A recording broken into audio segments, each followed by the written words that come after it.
और ये दिल्ली, ये जो इन्होंने जनता दरबार लगाया है, कोई भी मुख्यमंत्री या पूर्व मुख्यमंत्री दरबार अगर लगाता है वो जनता की समस्या सुनने के लिए लगाता है, उनके समाधान के लिए लगाता है। अरविंद केजरीवाल ने, जो मैंने कल देखा, उन्होंने सारी सभा के अंदर सिर्फ अपनी मुश्किलें, अपनी समस्याएं पब्लिक को बताई। और इन्होंने हर प्रकार से एडवर्टाइजमेंट की, प्रचार किए, फिर भी 1200 व्यक्ति का आना, तो मेरा मानना है ये बहुत ही विफल मीटिंग हुई है। वो अरविंद केजरीवाल को ये समझना चाहिए कि मोहन भागवत जी ने अपनी सारी ज़िंदगी समाज सेवा में दी है। उनके ऊपर कोई भी व्यक्ति उंगली नहीं उठा सकता। अन्ना हज़ारे जी पर कोई भी व्यक्ति उंगली नहीं उठा सकता। अरविंद केजरीवाल जी जबकि दूसरी तरफ अपना घर करोड़ों रुपए, 60 करोड़ रुपए का घर बनाते हैं, उसके अंदर स्विमिंग पूल लगाते हैं, अपने परिवार को सब सुख देने की कोशिश करते हैं, तो कोई कहीं पे कंपैरिजन ही नहीं है। ये होना भी नहीं चाहिए। ये राजनीति का अपने आप में एक बहुत बड़ा पतन है और हम सबको मिलकर इसका विरोध करना चाहिए।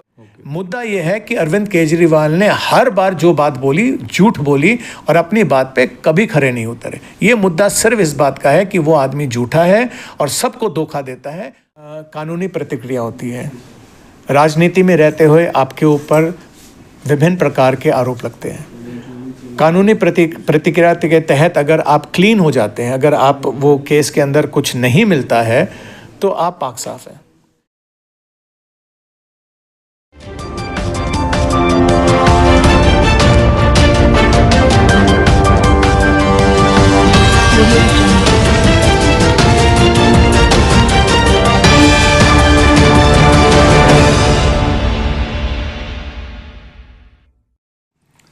नमस्कार, मैं हूं रूप सिंह गुसाई और आप देख रहे हैं ANC इंडिया। और जैसा कि आप सभी जानते हैं कि पिछले दिन अरविंद केजरीवाल जी ने, जो कि दिल्ली के पूर्व मुख्यमंत्री हैं, उन्होंने जंतर मंतर पर एक आह्वान करा, लोगों को बुलाया, उसका इन्विटेशन दिया अखबार के माध्यम से, TV के माध्यम से, कि यहाँ पे जनता का दरबार लगाया जा रहा है, आप लोग यहाँ पर आएँ और मुझे बताएं कि मैं भ्रष्टाचारी हूँ या ईमानदारी हूँ। अपने कामों को लेकर के उन्होंने अपनी बातें कही, जिसकी मिलीजुली प्रतिक्रियाएं आ रही हैं। कुछ लोग समर्थन में भी बोल रहे हैं तो कुछ लोग विरोध में भी बोल रहे हैं। मेरे साथ भारतीय जनता पार्टी के सीनियर लीडर मिस्टर राजीव गंभीर हैं, जो कि राजेंद्र नगर विधानसभा से आते हैं। तो आज इन्होंने यहाँ पर एक प्रेस कॉन्फ्रेंस करके उस दरबार का विरोध करते हुए आलोचना की है, और वो क्या है वो अभी आपके साथ जुड़ करके आप तक पहुँचाने की कोशिश करते हैं। बहुत स्वागत है सर चैनल में। रूप सिंह जी, पहले तो मैंने विरोध नहीं किया, आलोचना की है। आलोचना और ये दिल्ली, ये जो इन्होंने जनता दरबार लगाया है, कोई भी मुख्यमंत्री या पूर्व मुख्यमंत्री दरबार अगर लगाता है वो जनता की समस्या सुनने के लिए लगाता है, उनके समाधान के लिए लगाता है। अरविंद केजरीवाल ने, जो मैंने कल देखा, उन्होंने सारी सभा के अंदर सिर्फ अपनी मुश्किलें, अपनी समस्याएं पब्लिक को बताई और ये कहा कि मैं ये समस्याएं लेके आपके पास आ रहा हूँ, आप मुझे न्याय दिलाएं। तो ये अपने आप के अंदर राजनीतिक जो है बिल्कुल उनका पतन है, और राजनीतिक उनकी सोच जो है उसका बिल्कुल अंत हो चुका है जब वो ऐसी बहकी बातें करते हैं। कल हमने उसको भी कवर किया था, जनता का दरबार, तो वहाँ पर जो मैक्सिमम लोग थे कहते कि इस बार तो हमें 70 में से 70 ही सीटें आने वाली हैं। देखिए, किसी भी व्यक्ति का सोचना और अच्छा सोचना और अपने लिए बेहतरी के बारे में सोचना, वो तो हाँ, उसमें कोई बुरी बात नहीं है। बात यह है कि आपने कल देखा होगा कि कल की जो सभा इन्होंने करी, उस सभा के अंदर उन्होंने भावना को दिल्ली की जनता से जोड़ने की कोशिश करी, ये दिखाने की कोशिश करी कि अरविंद केजरीवाल पे और बाकी आम आदमी पार्टी के जो नेतृत्व है उन पे अत्याचार हो रहा है। अगर ऐसा होता और अगर जितनी सीटें इनको मिली हुई हैं, तो मेरा मानना ये है कि कल की सभा में कम से कम 25-30 हज़ार व्यक्ति होते वहाँ पे। आप भी इसके गवाह हैं कि वहाँ पे 1000-1200 से ज़्यादा व्यक्ति नहीं थे।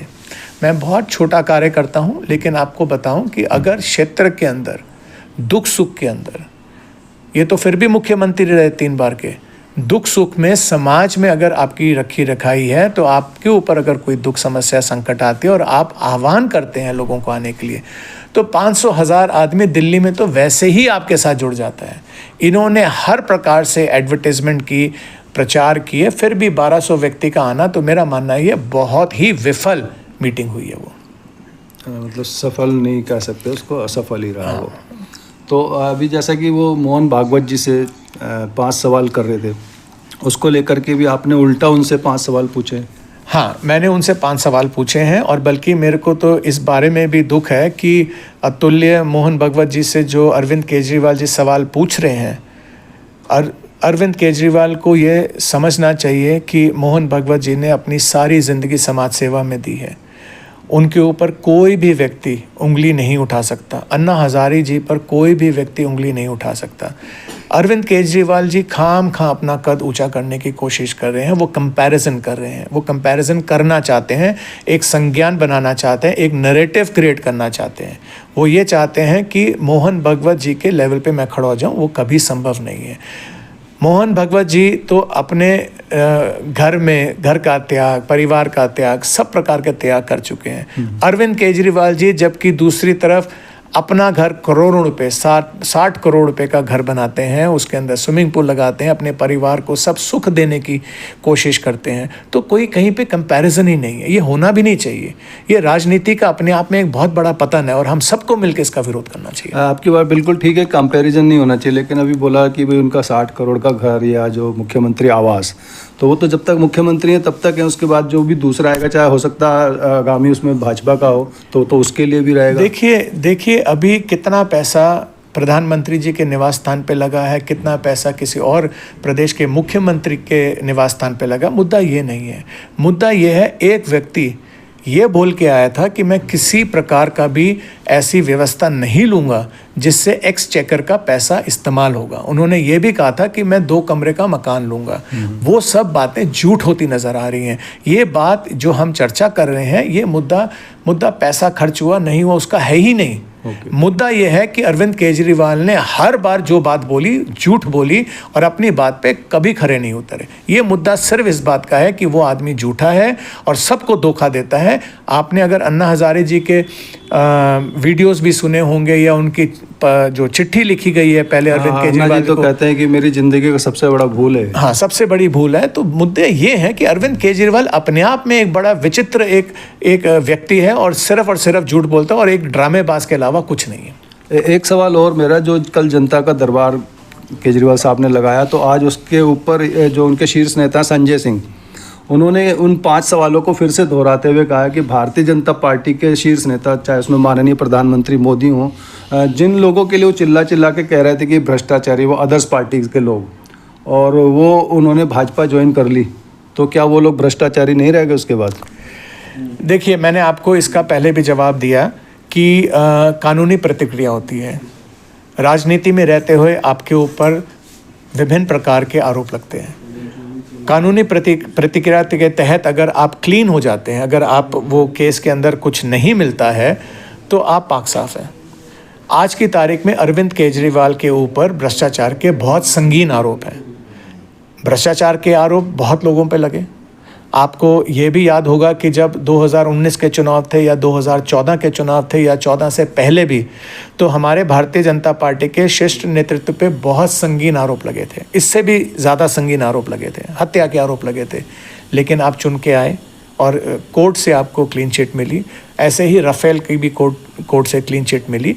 तो अगर कानूनी प्रतिक्रिया से आप पाक साफ होते हैं तो ठीक बात है, लेकिन यहाँ पे पैसे का लेन देन बिल्कुल पर्याप्त रूप से स्थापित होता है।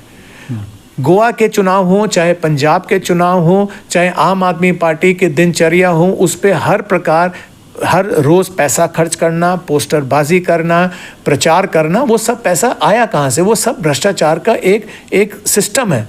और उस सिस्टम का जो लिंक मिला है वो आपको लिकर स्कैम में मिला है। वो आपको अभी जो मेडिकल जो कैंप्स हैं या मेडिकल जो आपकी मोहल्ला क्लिनिक है, उसके अंदर जो अभी जांच होगी उसमें मिला है। सड़कों के अंदर जो भ्रष्टाचार हुई है उसके अंदर है। तो ये कई और मुद्दे हैं दिल्ली सरकार जो भ्रष्टाचार के अंदर लिप्त पाएगी, ये सभी का खुलासा होगा। तो ये कहना कि भारतीय जनता पार्टी कर रही है या कोई और पार्टी करे, अपने आप के अंदर ये दिवालियापन है। चलिए, बहुत धन्यवाद।